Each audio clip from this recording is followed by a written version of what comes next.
Okay dear students, अब हम study करेंगे फिजिक्स का यूनिट 7।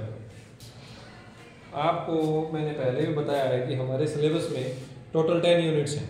टोटल कितने यूनिट्स हैं?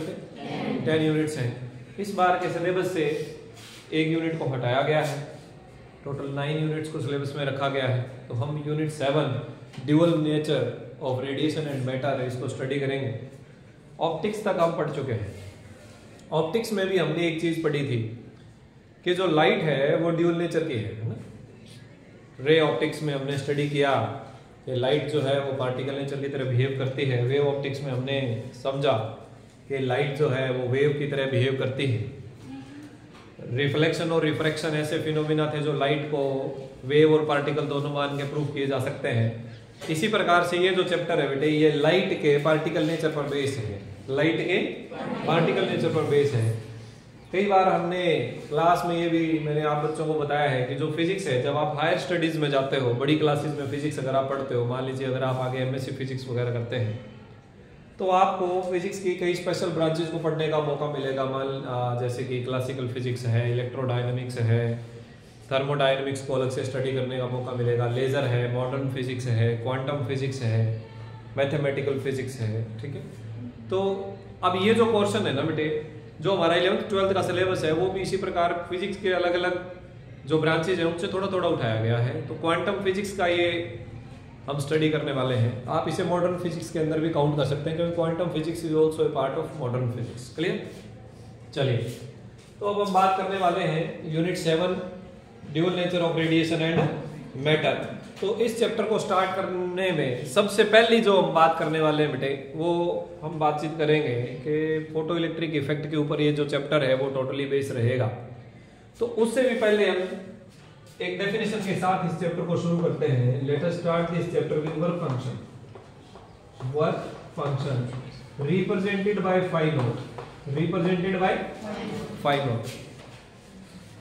अब देखिए वर्क फंक्शन क्या है। देखो बेटे, हमारे पास मान लीजिए कि ये एक एटम है। ये एटम का ये एक न्यूक्लियस है, इसके चारों तरफ इलेक्ट्रॉन्स रिवॉल्व कर रहे हैं अलग अलग ऑर्बिट्स में। Am I right? ठीक है। अगर जो भी इसका आउटर मोस्ट इलेक्ट्रॉन है, सपोज करते हैं कि ये जो इलेक्ट्रॉन है, इसको यहाँ पर किसने रोक रखा है बेटे?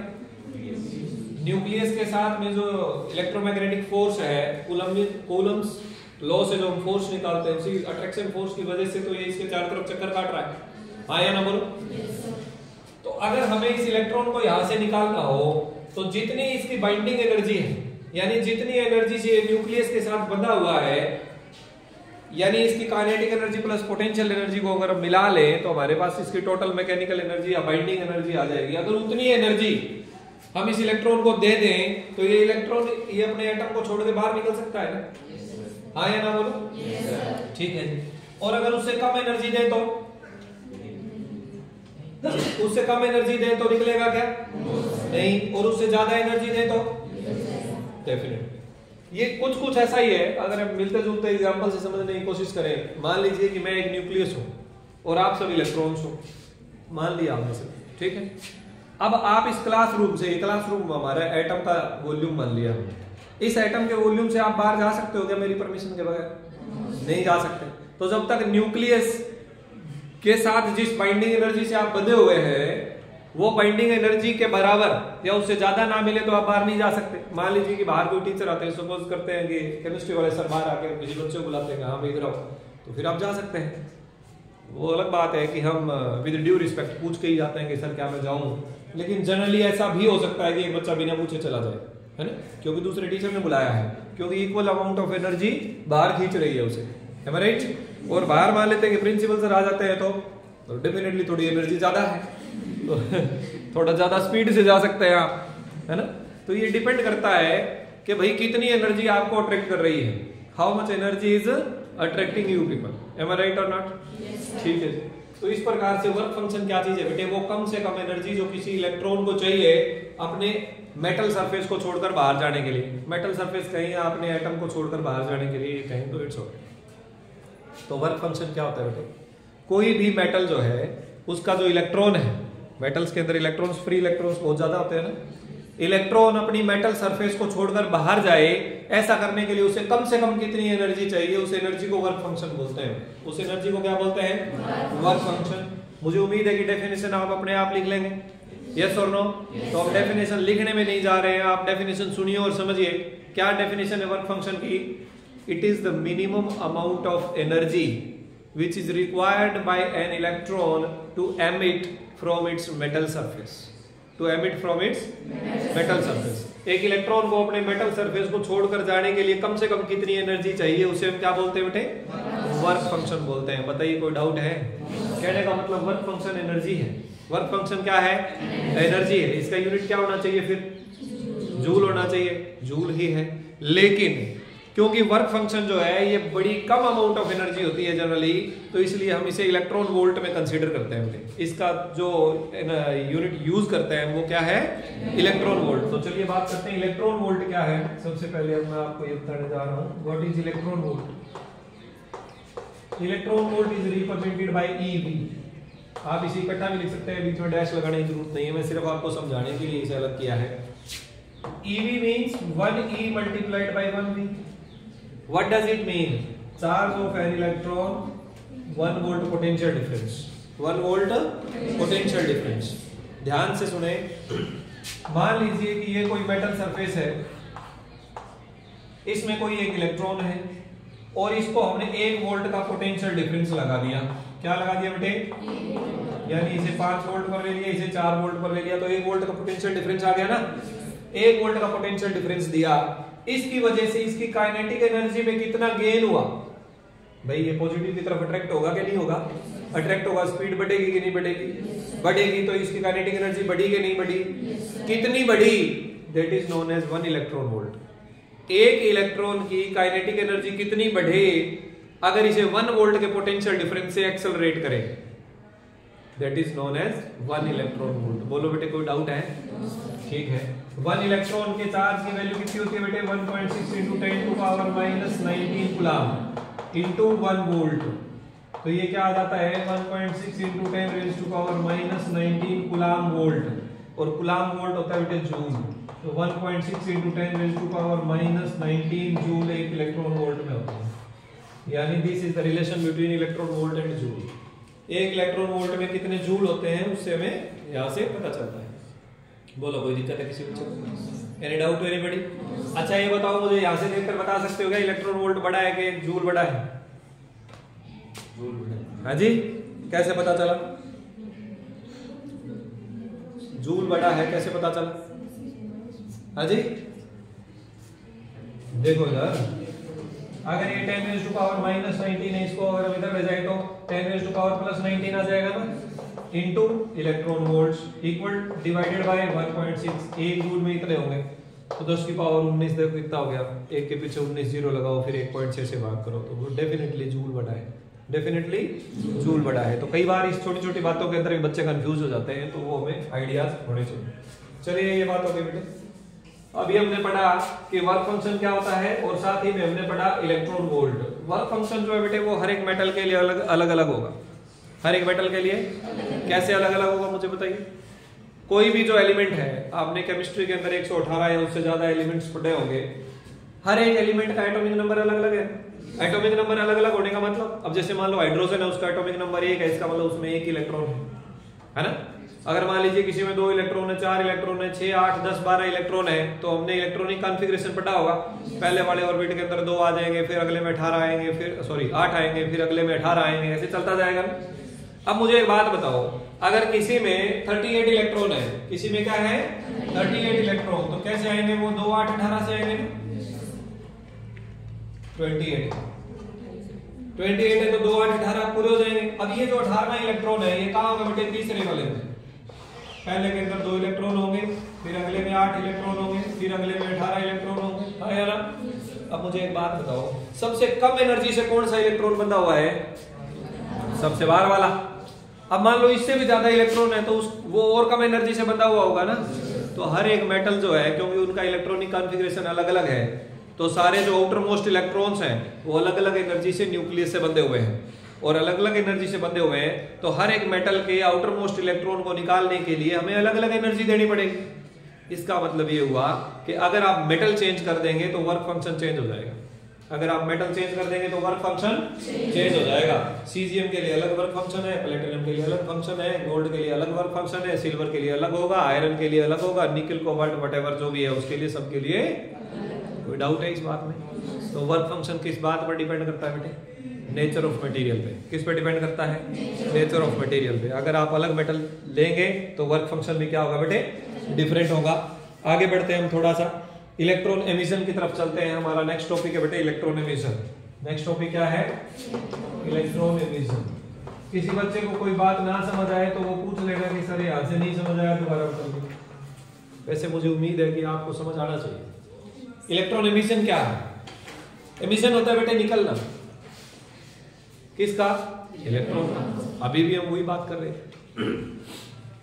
तो electron emission is the process of emission of an electron, electron का निकलना from metal surface, from metal surface, and when it is possible, ये कब पॉसिबल होगा बेटे? when energy at least equal to work function, कम से कम work function के बराबर energy is given to this electron। उस इलेक्ट्रॉन को इतनी एनर्जी दें तो निकलेगा, नहीं तो नहीं निकलेगा। हाँ या ना? मिनिमम बोला है हमने, उससे ज्यादा दो तो कोई दिक्कत नहीं है, लेकिन उससे कम देंगे तो फिर इलेक्ट्रॉन नहीं निकलेगा। तो इलेक्ट्रॉन एमिशन की डेफिनेशन पता चल गई। It is the process of emission of an electron from metal surface when suitable amount of energy is given to it. Suitable, what is the meaning of suitable? At least work function के बराबर, कम से कम इतनी या उससे ज्यादा। Clear हुआ कि नहीं हुआ? Any doubt anybody? डेफिनेशन लिख लोगे? ठीक है जी, ओके। आगे बढ़ते हैं।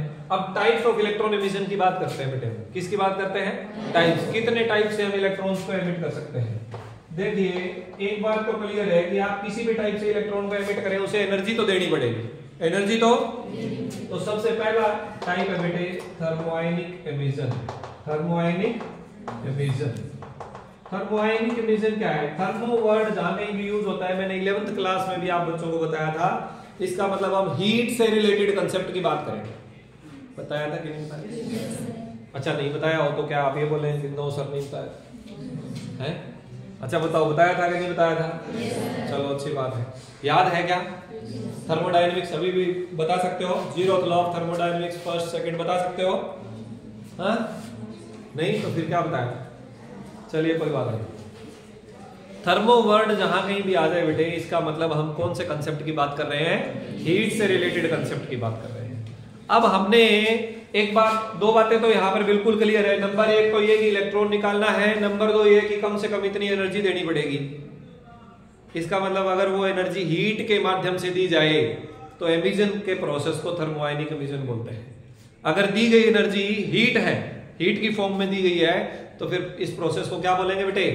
थर्मोआयनिक एमिशन। और इलेक्ट्रॉन जो निकलेंगे उन्हें बोलेंगे थर्मल इलेक्ट्रॉन्स। जो इलेक्ट्रॉन निकलेंगे उन्हें क्या कहेंगे? कोई दिक्कत है किसी बच्चे को? तो सुनिए इसकी definition. It is the process of electron emission from metal surface if suitable amount of energy required is given in terms of heat. जो भी एनर्जी चाहिए is given in terms of या given in the form of heat. Clear है कि नहीं है बेटे? ये थर्मोआयनिक एमिशन है। क्लियर? आगे बढ़े। अगला बेटे फील्ड एमिशन। दूसरा कौन सा है? फील्ड या कोल्ड कैथोड। या तो इसे फील्ड एमिशन बोलेंगे या कोल्ड कैथोड एमिशन बोलेंगे। अब इसमें हीट तो डेफिनेटली नहीं देंगे क्योंकि हम कोल्ड कैथोड बोल रहे हैं, है ना? ऐसा है? ठीक है, चलिए फील्ड से अंदाजा लगा सकते हैं। इसका मतलब ये कि अब हम कोई ना कोई स्पेसिफिक फील्ड लगाएंगे। क्या लगाएंगे बेटे? कोई भी फील्ड लगाएंगे। कौन सा फील्ड लगाएंगे? इलेक्ट्रिक फील्ड लगाएंगे। कौन सा फील्ड लगाएंगे बेटे?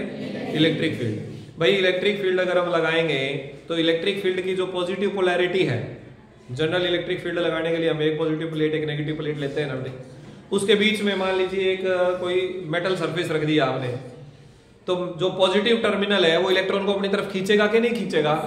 तो इस प्रकार से जो इलेक्ट्रॉन अगर निकल गया वहां से, यानी अगर इलेक्ट्रिक फील्ड जो हमने लगाया उसकी वैल्यू इतनी है कि वो मेटल सरफेस से इलेक्ट्रॉन को निकाल सके, तो इस प्रोसेस को क्या कहेंगे? फील्ड इमिशन कहेंगे बेटे। क्या कहेंगे? या फिर क्या कहेंगे? Cold cathode emission. तो ध्यान से सुने, इसकी डेफिनेशन क्या है? It is the process of emission of an electron from metal surface by applying suitable amount of electric field. By applying suitable amount of electric field. अगर हम मेटल सरफेस के ऊपर इलेक्ट्रिक फील्ड लगाएं और metal surface से electron को निकाल लें तो इसे क्या बोलेंगे बेटे? फील्ड एमिशन बोलेंगे या कोल्ड कैथोड एमिशन बोलेंगे। बोलो, समझ आया कि नहीं आया? कोई दिक्कत है किसी बच्चे को? चलिए अगली बात करते हैं, सेकेंडरी एमिशन। सेकेंडरी एमिशन, अब सेकेंडरी एमिशन क्या चीज है बेटे? क्योंकि एक वर्ड आ रहा है सेकेंडरी, इसका मतलब कुछ ना कुछ होगा प्राइमरी भी, कुछ ना कुछ होगा प्राइमरी भी।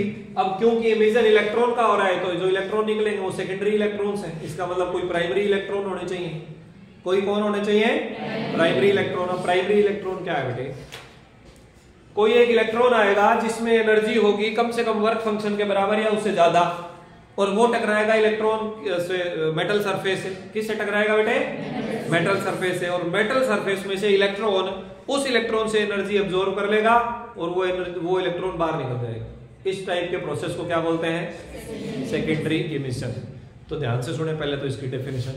It is the process of emission of an electron from metal surface. Metal surface से इलेक्ट्रॉन को निकालने का प्रोसेस है by colliding electrons with the metal surface with suitable energy. Electron जिनकी सुटेबल एनर्जी हो वो अगर टकराएंगे तो। अब आपके दिमाग में क्वेश्चन भी आ रहा होगा, आ रहा है भूपेंद्र, क्या आ रहा है? क्या क्वेश्चन आ रहा है कि भाई इलेक्ट्रॉन टकरा के इलेक्ट्रॉन निकालने का क्या फायदा है ना? तो इलेक्ट्रॉन चाहिए ही था, तो जो टकराया है वो था ही ना हमारे पास, फिर क्यों निकाले? क्योंकि एक इलेक्ट्रॉन टकराने से कई सारे इलेक्ट्रॉन निकाले जा सकते हैं। Understood or not? Depending upon the value of energy that electron, which is primary, we are calling how much is the energy of that electron. ठीक है? तो इस टाइप के एमिशन को क्या बोलते हैं बेटे? Secondary emission. और फिर आता है बेटे फोटो इलेक्ट्रिक एमिशन, और इस चैप्टर का एक बड़ा हिस्सा इसी एमिशन टाइप के ऊपर बेस है, and it is very important also. Photo electric emission मैंने आपको 11th क्लास में भी बताया था कि नहीं बताया था? बेटे क्यों झूठ बोल रहे हो? अभी तो मैंने पूछा ही नहीं कि क्या बताया था, हैं?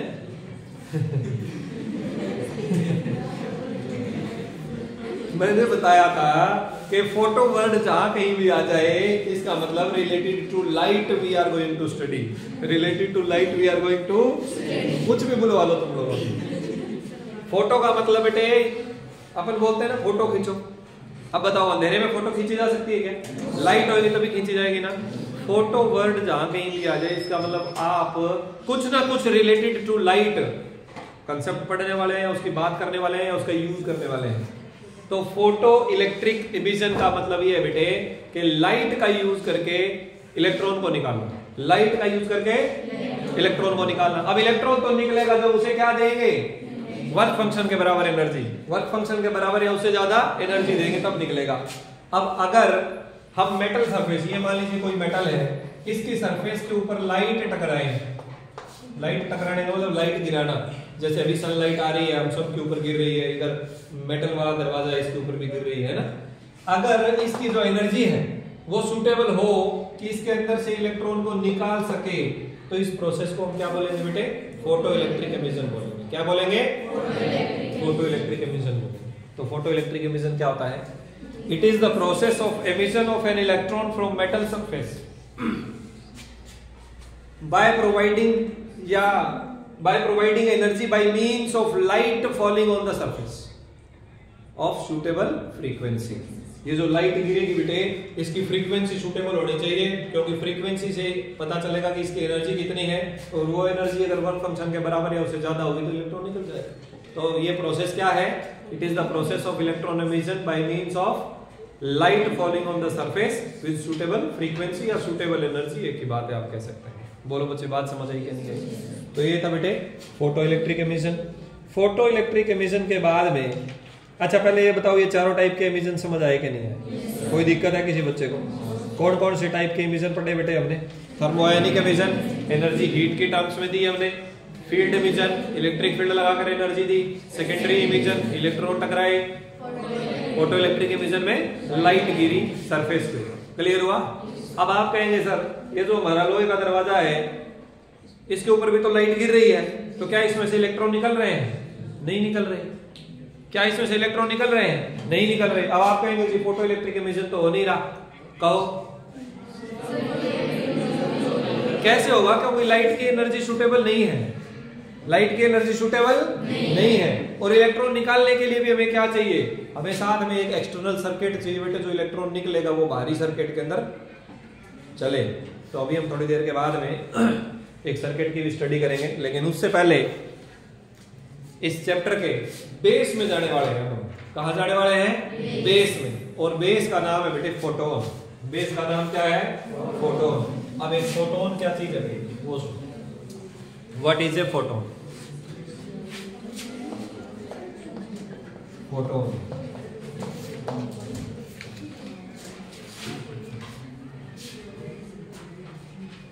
Planck's quantum theory.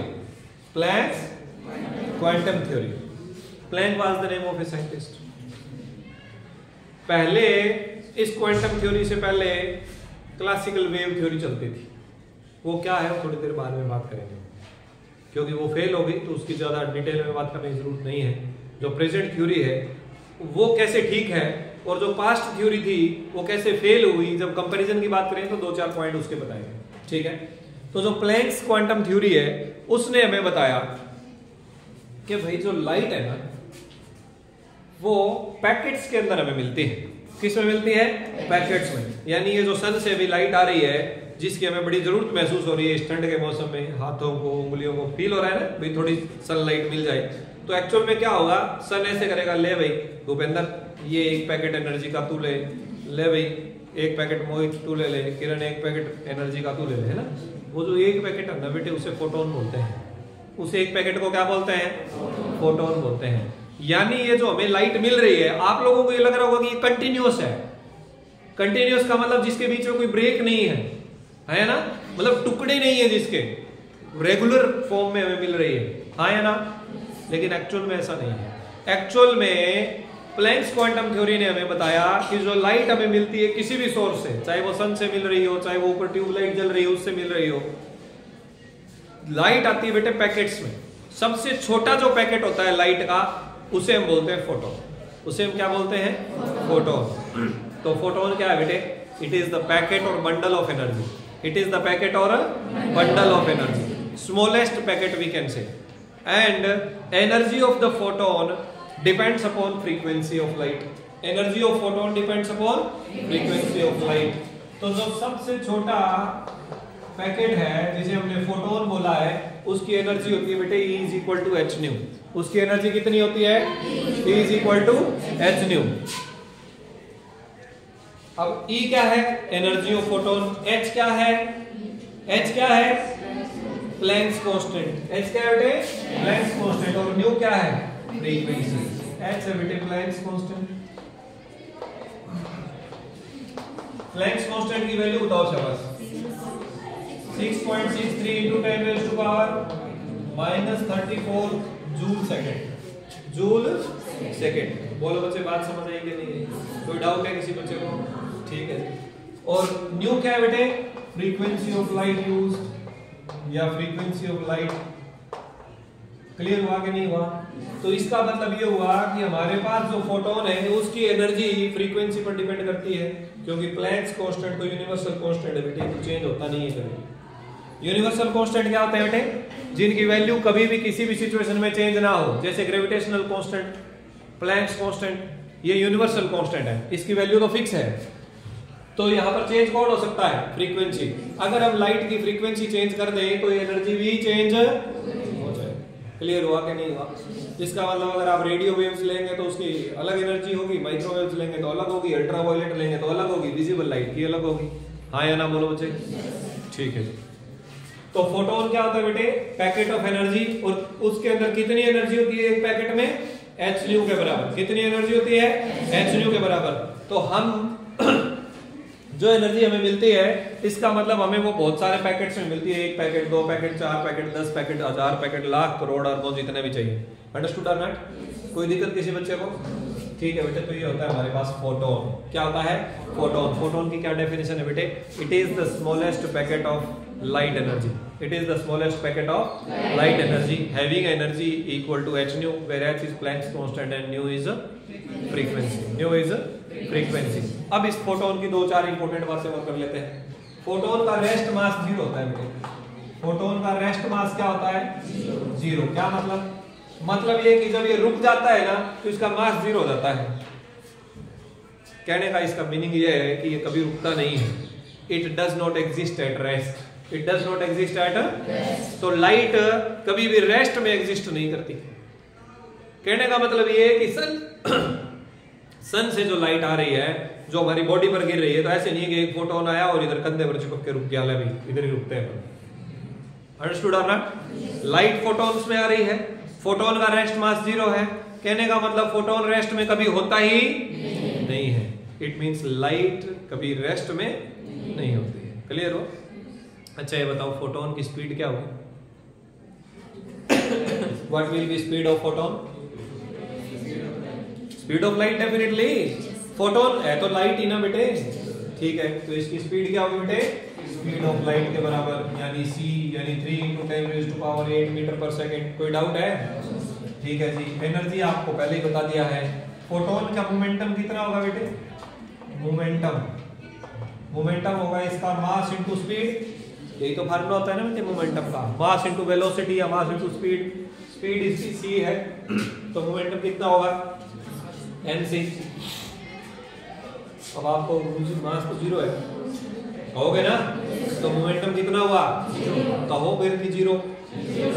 नहीं जी, रेस्ट मास 0 होता है ना बेटे, मूविंग मास तो 0 नहीं है। आया ना? मूविंग मास कैसे पता चलेगा? आइंस्टीन इक्वेशन से, आइंस्टीन मास एनर्जी रिलेशन से। आइंस्टीन मास एनर्जी रिलेशन क्या कहते हैं बेटे? E is equal to mc² is also equal to h nu। भाई जो फोटोन है जो चल रहा है उसकी एनर्जी कितनी होती है? h nu। आइंस्टीन के अकॉर्डिंग कितनी होनी चाहिए? mc²। m उसका मास है, तो यहां से m क्या आ जाएगा बेटे? h nu डिवाइडेड बाय, अगर हम ये यहां पुट कर दें तो मोमेंटम क्या आ जाएगा? m is equal to h nu by c² into c। c से c कैंसिल, तो ये आ जाएगा बेटे h nu by c। h nu by c। Clear हुआ कि नहीं हुआ? आप इसे ऐसा भी कह सकते हैं। क्या आपको ये बात पता है कि c is equal to nu lambda होता है? यूनिट 5 में भी पढ़ा था हमने इलेक्ट्रोमैग्नेटिक वेव्स वाले में। c equal to nu lambda होता है, तो यहाँ पर अगर हम पुट कर दें c की जगह nu लैम्डा, तो nu से nu कैंसिल, तो ये फार्मूला क्या आ गया बेटे? h by lambda. तो मोमेंटम का क्या फार्मूला आया? एक तो mc, दूसरा h nu बाय c, तीसरा h बाय लैम्डा। बोलो कोई दिक्कत किसी बच्चे को? तो फोटोन के बारे में जानकारी बढ़ी कि नहीं बढ़ी? फोटोन किसे कहते हैं बेटे? पैकेट ऑफ एनर्जी को। रेस्ट मास कितना होता है? 0। स्पीड कितनी होती है? स्पीड ऑफ लाइट के बराबर। मोमेंटम कितना होता है? h nu बाय c या h बाय लैम्डा के बराबर। कोई डाउट है? अगर है तो पूछ लीजिए अभी। हाँ जी बच्चों, कोई डाउट है किसी को? ठीक है जी। तो आज हमने पढ़ा फोटोन्स के बारे में, लाइट के बारे में, क्वांटम थ्योरी को। अभी हमने प्लैंक्स क्वांटम थ्योरी को शुरू किया है। अगली अपकमिंग क्लासेस में हम पढ़ेंगे फोटो इलेक्ट्रिक इफेक्ट और हाल्स एंड लेनार्ड ऑब्जर्वेशन। हाल्स और लेनार्ड ने प्लैंक्स क्वांटम थ्योरी को चेक करने के लिए कि बात कितनी सही है, कुछ एक्सपेरिमेंट किए। क्योंकि क्लासिकल वेव थ्योरी थी वो कुछ और कह रही थी। क्या कह रही थी? अगली क्लासेस में पढ़ेंगे। वो कुछ और कह रही थी। प्लैंक्स क्वांटम थ्योरी उससे ऑपोजिट डायरेक्शन में कुछ कह रही थी। तो हाल्स और लेनार्ड उन्होंने एक एक्सपेरिमेंटल सेटअप किया और उसमें कुछ एक्सपेरिमेंट किए जिससे ये पता लगाया गया कि दोनों में से कौन सी बात ठीक है। तो फिर प्लैंक्स क्वांटम थ्योरी जो थी उसके साथ उनकी ऑब्जर्वेशन मैच हुई। तो अपकमिंग क्लासेस में हम पढ़ेंगे कि हाल्स और लेनार्ड ने कौन सा एक्सपेरिमेंटल सेटअप किया, क्या क्या स्टडी किया, लाइट की फ्रीक्वेंसी बढ़ाने से, लाइट की इंटेंसिटी बढ़ाने से क्या इफेक्ट पड़ता है, एंड सो ऑन। इसी प्रकार हम बढ़ते बढ़ते आइंस्टीन इक्वेशन की तरफ जाएंगे, फिर डी ब्रोगली हाइपोथेसिस की तरफ जाएंगे। तो इस चैप्टर में हम काफी इंपॉर्टेंट बातें पढ़ेंगे। इस चैप्टर के बारे में मैं तुम बच्चों को 1-2 एडिशनल जानकारी भी दे देता हूँ।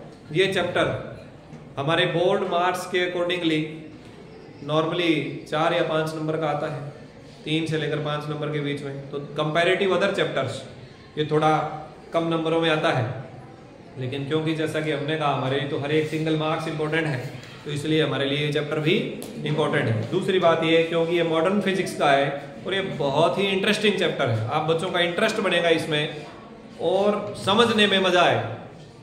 तीसरी बात ये कि कॉम्पिटिटिव एग्जाम्स में जब हम जाएंगे, अगर हम नीट की बात करें, पीएमटी वगैरह की बात करें, तो ये थोड़ा सा कम इंपॉर्टेंट है, उसमें कम क्वेश्चन से आंसर बनते हैं। लेकिन अगर हम बात करें आईआईटीज की यानी जेईई की, तो definitely this chapter is very important, इसमें से काफ़ी क्वेश्चंस कई बार बनते हैं। क्लियर हुआ कि नहीं हुआ? तो ये कुछ बेसिक जानकारी थी इस चैप्टर के बारे में। अगली कुछ क्लासेज में हम नेक्स्ट टॉपिक्स के बारे में पढ़ेंगे। आज की क्लास में इतना ही।